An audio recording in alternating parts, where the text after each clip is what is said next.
Well, let's start by talking about when you got to UC Berkeley.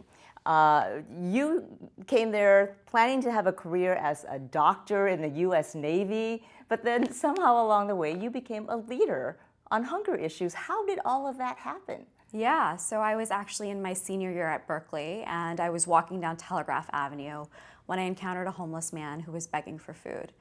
You know, most people beg for money, and he was begging for food, and that really compelled me to stop and invite him to join me for lunch.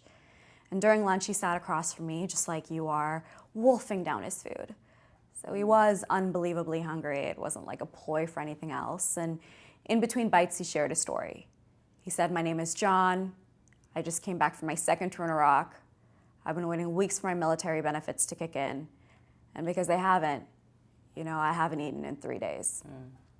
And this really hit home for me. I mean, this is a veteran, someone who had given the most selfless sacrifice for our country, only to come home to face yet another battle, that of hunger.